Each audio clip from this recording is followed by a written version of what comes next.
Are people honest? Lab experiments show that people lie surprisingly little. Most people leave much of the money for lying on the table, and only a small minority cheats to the max. And yes, stakes matter, but higher stakes do not always increase dishonesty. Now, this sounds optimistic, but there's a catch. What these studies show is average behavior. But in our everyday lives, we rarely meet the average. Groups aren't random.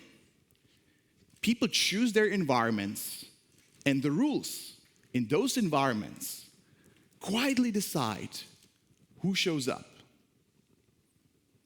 And so, in your team, your organization, or your neighborhood, there may be much more or much less cheating than what these studies suggest.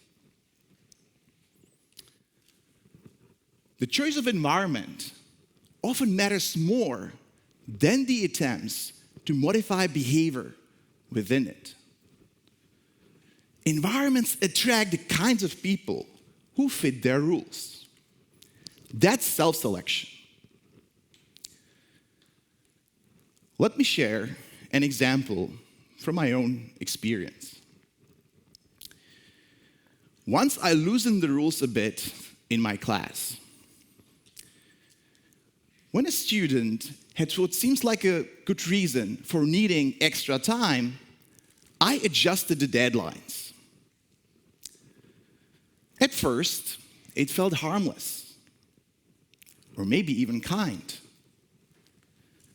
But over time, my class started to attract people who treated rules as optional. What used to work for the original mix of students no longer worked for the self-selected group, meaning the students who were more inclined to take advantage of my flexibility. The logic of self-selection reaches far beyond dishonesty. We are at the Prague University of Economics and Business, so let me start close to home. By the way, who is an economist? Okay, let me tell you something. Economists are somewhat special. No doubt, economists are smart. But several studies show that economics students behave more self-interestedly and less prosocially than other students. And a big part of that difference isn't so much about what we teach them in class. It's about who the field attracts in the first place. Once you learn about self-selection, you start seeing it everywhere. Who applies for your job? Who buys your product?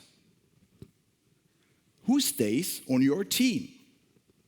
Or who shows up for dinner at your restaurant? Now let me make this last example concrete. Compare a la carte and all-you-can-eat pricing. When you charge per dish, you attract people who like choice and who don't necessarily plan to eat huge amounts. Light eaters, families sharing a couple of plates, or folks who come for one favorite item. When you switch to a flat fee, you send a very different signal. Come hungry and get your money's worth. That offer attracts big appetites and bargain hunters.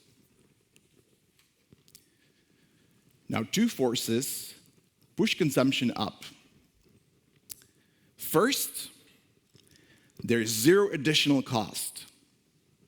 Once you've paid, the next plate feels free, and so a little bit more ends up on your table. This is the change of behavior in response to the change of incentives.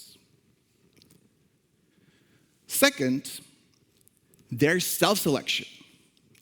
The hungriest guests are the ones who show up.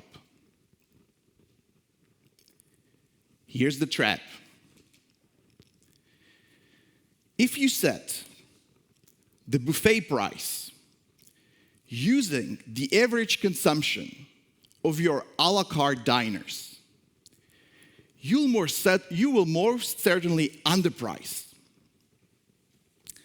Because that average includes lots of light eaters who will never choose the buffet. You set the price too low, not because you miscalculated the math, but because you misidentified the crowd. You ignored the selection effect. Together with my colleagues at the Decision Lab Prague, we studied selection effects in the lab. We were interested in whether people self-select into environments where they can or cannot cheat.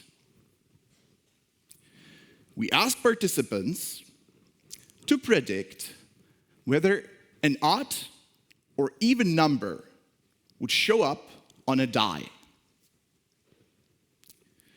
We created two versions of the task.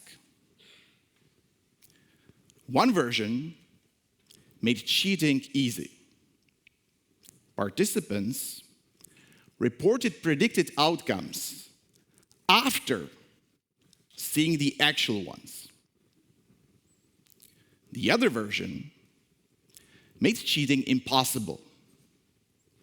Participants reported predicted outcomes before seeing the actual ones. When people could choose the version of the task, about 30% opted into the cheating-friendly version. The rest chose the other version of the task or left the choice up to chance. Those 30% who chose the cheating-friendly environment liked more than participants who landed in the same environment by chance. They were also the kinds of people who on the standard personality tests cared less about being fair and more about getting ahead. In short, when cheating is easy, people most likely to cheat will show up. Next, we imposed a fee to enter the cheating-friendly environment. And the results? Cheaters were not deterred by the fee. In fact, those willing to pay to enter the cheating-friendly environment cheated even more than in the situation without the fee. Now, when you choose a setting where cheating is easy, you signal your intent to cheat. If you work for a company with questionable practices, you might think that your reputation is at stake. Should you worry? In a follow-up experiment, we found that people don't worry, and others don't read the choice of the cheating-friendly environment as a strong signal of untrustworthiness. In other words, selecting such an environment sent weaker reputational signal than you would expect. And so, don't count on reputation to police dishonest behavior. It does not prevent self-selection of cheaters. Overall, our research on selection effects bridges the gap between the findings that people are fairly honest on average and our everyday experience that dishonesty flourishes in certain environments. Now, note of a humility. Even though our experiments analyzed some selection effects, we did not avoid others. People who show up in our lab are not a random sample of the population. Only those participants who volunteer to participate in the experiment are included. Moreover, they share a similar background. They are what Harvard professor Joe Henrich and his collaborators call weird, which means Western, educated, industrialized, rich, and democratic. Some of our experiments used more diverse participants, but still, take our findings as a proof of principle about mechanisms rather than a headcount for humanity. Across all these examples that I mentioned, whether it's pricing in restaurants, dishonest behavior, the lesson is the same. Rules don't only shape behavior, they also shape who shows up. They're magnets, attracting some people and repelling others. The good news is that we can change the rules. So if you want more honesty, competence, or commitment around you, don't just try to modify behavior through incentives. Design the context and try to attract people with those desired characteristics. And so next time, when you design a rule, as a manager, a team leader, or a policymaker, don't just ask, what do I want people to do? Ask also, whom will this rule attract and whom will it repel? And back to our opening question. Are people honest?